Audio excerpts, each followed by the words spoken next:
We have the entire quilt marked and we are now ready to layer and baste. So I use a spray base. I literally grab it at Walmart, quilt basting spray. I've never been dissatisfied with it.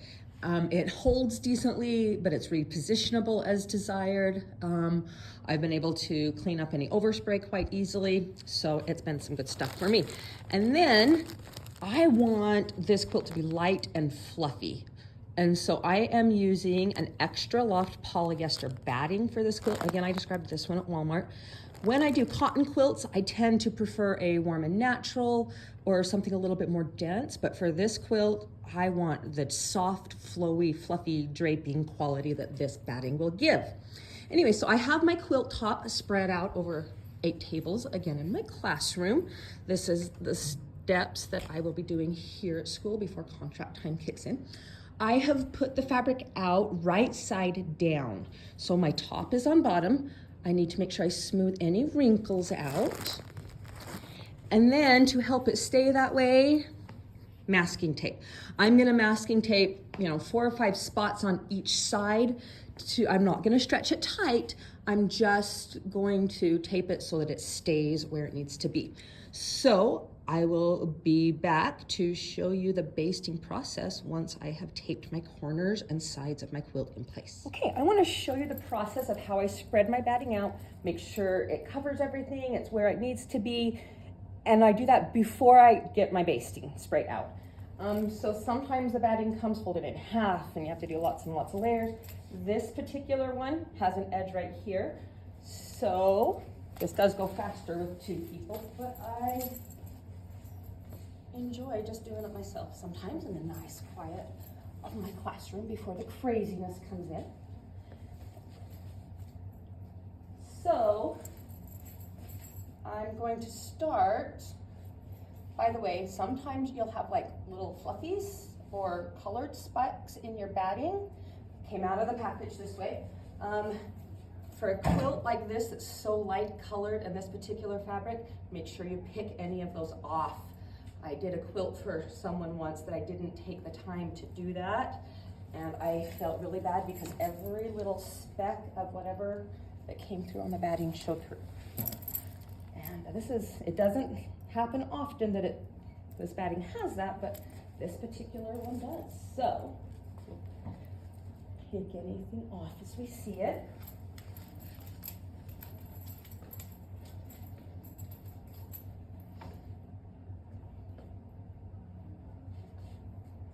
And yes, there's a lot of back and forth because I don't want to stretch and distort the batting because it's going to, as buttery as the tricot is,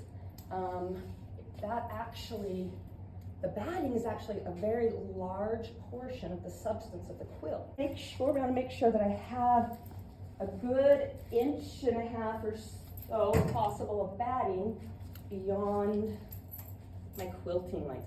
Yep, I'm gonna tug it, distort it on purpose. I like to know the rules so I can break them with purpose. And as you can see, I'm gonna have to work this batting a little bit to get it to stay. I can work through that as I baste as well. I don't want it really tight, so I'm not gonna stretch it and then hope it stays. I'm just gonna work it, let it rest, work it, let it rest. And when it gets to where it will stay over the entire marked area that I want to quilt on its own, I'm gonna let it sit for 5 or 10 minutes before I spray baste. So even if I have to put weights on the edges and then play with the center parts of it, I don't wanna spray baste it and then have it shrink. So I am gonna keep working on that and then I'll be back to show you the process of spray basting. Okay, I have laid my batting out. I've stretched it in a few places, I've massaged it, I've relaxed it. If I were at home and had access to my dryer, I would have just tossed it in the dryer on a fluff setting for 10 minutes, pulled it out, it would have been fine. Where I'm doing it in my classroom for ease of not crawling on the floor, using my tables, I just went through, I stretched, massaged, let it relax, and it's been sitting there for a good 10 minutes. and it has not stretched its shape. It's not gone back. So I am now ready to spray baste. So let me turn my camera. When I spray baste, even though my batting's not like shrinking because I massaged and stretched and relaxed it enough, I still want a little bit of weight on it so that it doesn't move. So teacher tools, I toss out some sticks. And I do this over about half of the quilt, okay? Now, I am going to peel back the batting on that half of the quilt. And then I will begin spray basting in sections. I'm not gonna do too much at once because even though this spray baste is very lovely to reapply and to reposition, I don't wanna have to do that very much. So I'm gonna set this down and let you watch me work on this.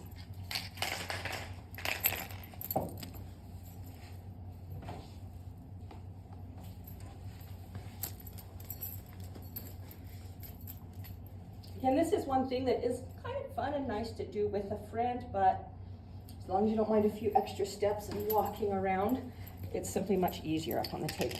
Okay, to spray baste, I literally do about an 18-inch section at a time. I make sure that I'm not going beyond where my batting is because I don't necessarily want my fabric to be sticky other than with the batting. Then I come up and I put the batting on the sticky part.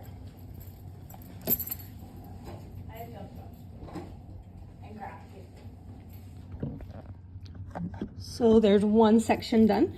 I'm gonna go ahead and do the next. Spray another 12 to 18-inch section. Try not to go too far past where the batting will be. A little bit's okay because eventually there will be another layer of fabric on there, but we don't want to do too much. So I'm going to bring the batting up, tap it into place. And notice I'm just bringing it up. I'm not stretching it over the areas that it's already stuck to, because that would create bubbles in my fabric that are just annoying to deal with. Possible, but very annoying. Okay, then I'm gonna flip that back and I can kind of feel the sticky line. Then I'm ready for my final section.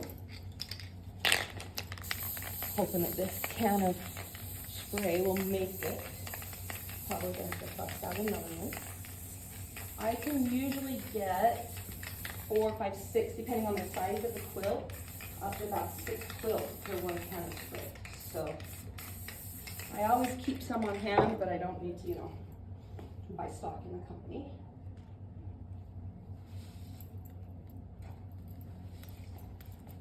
Okay, and then I'm double checking to make sure my batting is indeed covering all my quilting lines, and I have a good inch past my quilting lines of batting. And that is 1/2 of my quilt basted. So now I'm gonna move all those yardsticks over to this side, so I can fold that half back to base. Okay, so that is how I adhere the batting to the first layer of fabric to the quilt top, which is face down on the table, and it is now ready for the top. Okay, we are ready for the backing of our quilt. I am using a lavender for the back. This piece of fabric is much bigger than the top, and I'm gonna need to trim off quite a bit. So I'm gonna make sure that I've got the right side up, so the wrong side is against the batting, and I'm gonna pick a corner to start from. And this is the corner that will not be trimmed, because I'm gonna match it up to what I have for the top.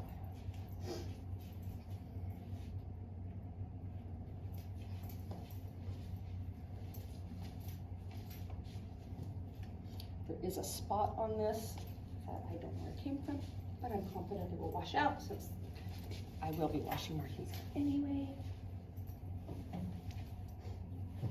Okay, and the excess is draping over onto the floor, and I'm fine with that for now. Now, because my batting is very securely stuck to the bottom, or sorry, the upside down top, I can adjust this and it's not moving the batting.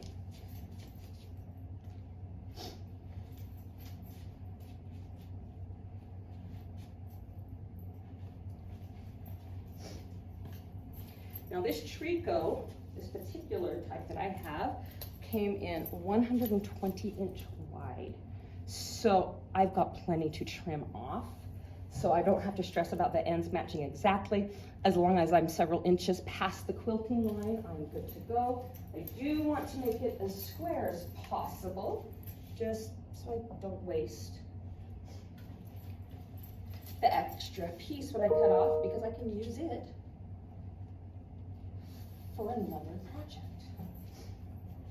When my older girls were little and I have leftover tricot, I'd make nightgowns for them and that kind of stuff.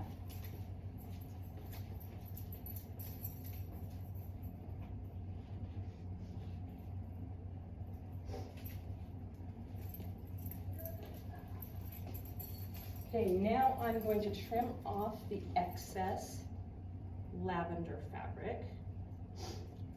It's on top right now, but it's actually the quilt back. And I'm going to try to match it pretty close to the cream colored fabric that I already have on the table, that I put my markings on. And yes, I forgot my fabric scissors, so I am using my school scissors, and that is not recommended for fabric. However, better than using the fabric scissors for school stuff.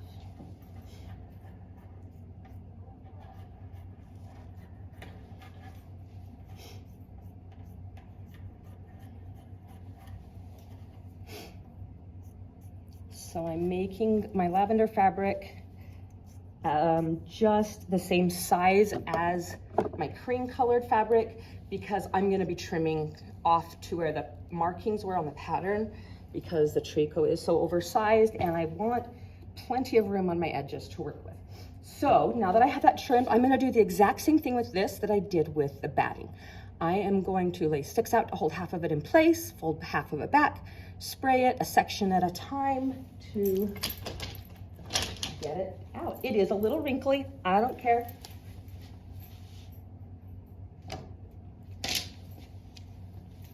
The wrinkles fall out of tricot very, very easily.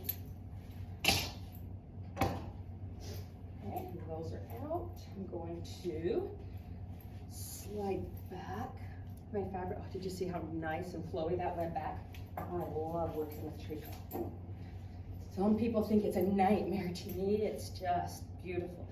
And it literally, I know I've said it before, hand quilt like butter. It is so beautiful to hand quilt and to snuggle up under a tricot quilt. Oh, light and fluffy and soft and silky.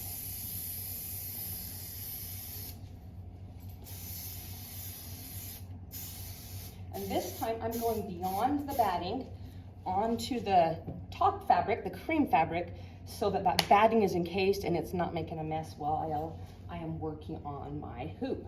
Now, when I'm doing the fabric, I'm gonna pull it all the way back. The batting, I know, didn't necessarily come all the way. Fabric, I am. And then I'm going to very gently make sure it adheres. Again, I'm very lightly pressing down. I'm not stretching the fabric for the areas in the center that are difficult to reach. Just running a yardstick over if you do get any wrinkles. Again, like here I got a wrinkle. This basting spray is wonderfully repositionable. I can pop that fabric up, get rid of that bubble, and reattach it.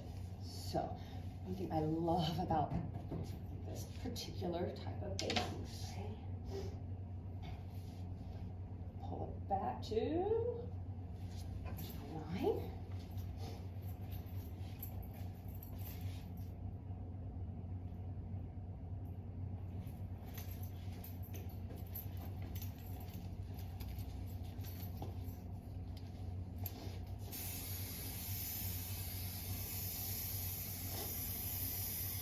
I'm doing a little bit bigger sections with the fabric than I did with the batting because it moves so much easier than the batting did. It just absolutely flows when I flip it over.